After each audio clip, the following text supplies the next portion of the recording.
આજે આપણે શ્રીમદ ભગવદ્ ગીતાના અધ્યાય 4 જ્ઞાનકર્મ સંન્યાસ યોગનો 12મો શ્લોક જોઈશું। ગઈકાલે ભગવાને પોતાની ઉદારતા પ્રગટ કરતા કહ્યું હતું કે જે મનુષ્ય મને જે રીતે ભજે છે હું તેને તે જ રીતે સ્વીકારું છું। આજે ભગવાન મનુષ્યના મનોવિજ્ઞાનનો એક બહુ મોટો ખુલાસો કરે છે કે કેમ લોકો આ સંસારમાં જલ્દી ફળ મેળવવાની લાલચમાં દેવતાઓની પૂજા પાછળ દોડે છે। નમસ્કાર મિત્રો, ડિજિટલ કી શ્રેણીમાં આપનું સ્વાગત છે। ગઈકાલે શ્લોક 11માં આપણે જોયું કે ભગવાન શ્રીકૃષ્ણે બ્રહ્માંડનો ઉત્તમ નિયમ આપ્યો કે જે ભક્ત મને જે ભાવથી ભજે છે હું પણ તેને તે જ ભાવથી ફળ આપું છું અને બધા મનુષ્યો આખરે મારા જ માર્ગે ચાલે છે। આજે આપણે જોઈશું અધ્યાય 4 શ્લોક 12, જેમાં ભગવાન મનુષ્યની એક મનોવૈજ્ઞાનિક નબળાઈ અને સંસારના કર્મોના ફળનું વિજ્ઞાન સમજાવે છે કે આ પૃથ્વીલોક પર કર્મોની સિદ્ધિ આટલી ઝડપથી કેમ મળી જાય છે અને લોકો કેમ સકામ ભક્તિ તરફ આકર્ષાય છે। 1. સંપૂર્ણ સંસ્કૃત શ્લોક।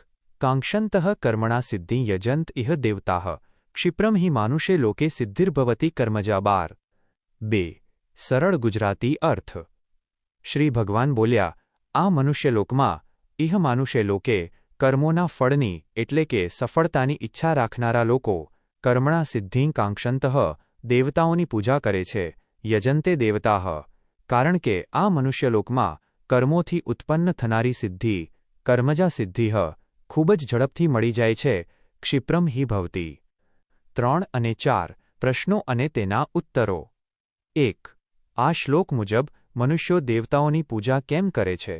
જવાબ: કર્મણા સિદ્ધિં કાંક્ષંતઃ પોતાના ભૌતિક કાર્યોનું ફળ અથવા લૌકિક સફળતા મેળવવાની તીવ્ર ઈચ્છાને કારણે। 2. મનુષ્યલોકમાં કર્મોનું ફળ કેવું અને ક્યારે મળે છે?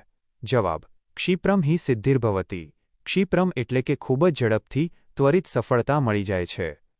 3. કર્મજા શબ્દનો અર્થ શો થાય?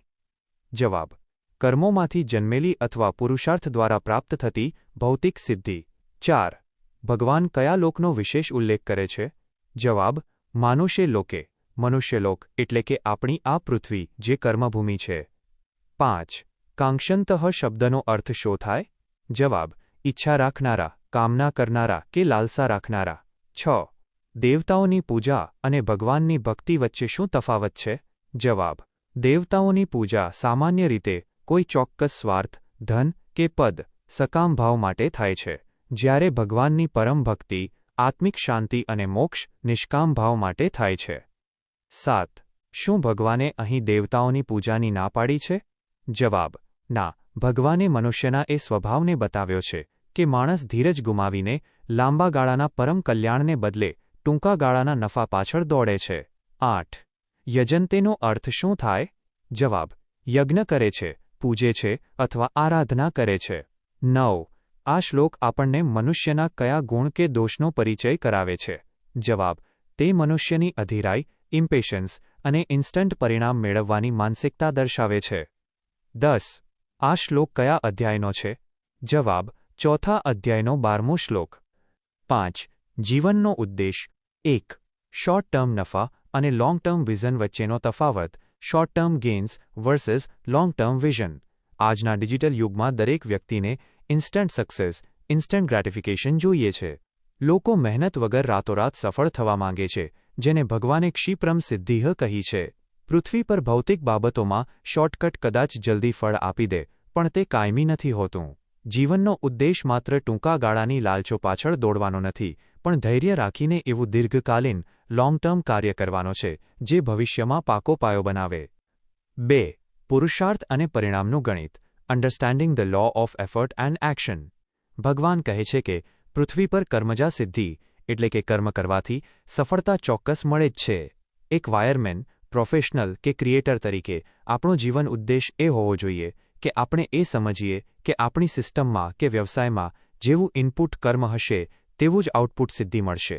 કુદરતે પૃથ્વીને એવી રીતે ડિઝાઇન કરી છે કે અહીં સાચો પુરુષાર્થ ક્યારેય ખાલી જતો નથી। માત્ર ઈચ્છાઓ કરવા કરતાં ગુણવત્તાસભર કર્મ કરવું વધુ મહત્વનું છે। 3. સકામ લાલચમાંથી નિષ્કામ શ્રેષ્ઠતા તરફ ગતિ। Moving from selfish desires to excellence. મોટાભાગના લોકો જ્યારે કોઈ ચોક્કસ સ્વાર્થ કે લાલચથી કામ કરે છે ત્યારે પરિણામ ધાર્યું ન મળે તો તેઓ તણાવમાં આવી જાય છે। જીવનનો સર્વોચ્ચ ઉદ્દેશ આપણી માનસિકતાને સ્વાર્થ સકામમાંથી મુક્ત કરીને શ્રેષ્ઠતા નિષ્કામ તરફ લઈ જવાનો છે. જ્યારે તમે માત્ર પૈસા કે વાહવાહી માટે નહીં પણ તમારા કામને પૂજા માનીને લોકકલ્યાણ અર્થે કરો છો, ત્યારે ભૌતિક સિદ્ધિઓ તમારી પાછળ આપોઆપ દોડીને આવે છે. આ જ જીવનની સાચી ડિજિટલ કી છે. નિષ્કર્ષ ટૂંકમાં 1. પૃથ્વીલોક પર મનુષ્યો ભૌતિક સુખો અને ઝડપી સફળતાની લાલચમાં સકામ ભાવે દેવતાઓની આરાધના કરે છે. 2. આ સંસારમાં પુરુષાર્થ અને કર્મો દ્વારા મળનારી ભૌતિક સિદ્ધિઓ બહુ જ ત્વરિત અને આસાનીથી દેખાય છે. 3. ક્ષણિક કે ટૂંકા ગાળાના સ્વાર્થ પાછળ અંધ બનવાને બદલે લાંબા ગાળાના આત્મિક અને વ્યવસાયિક નૈતિક મૂલ્યોને પકડી રાખવા એ જ સાચો માર્ગ છે. આવતીકાલના શ્લોકની પૂર્વભૂમિકા. આવતીકાલે આપણે ભગવદ્ ગીતાનો એ સૌથી ચર્ચિત અને સામાજિક વ્યવસ્થાનો પાયો ગણાતો શ્લોક અધ્યાય 4 શ્લોક 13 જોઈશું.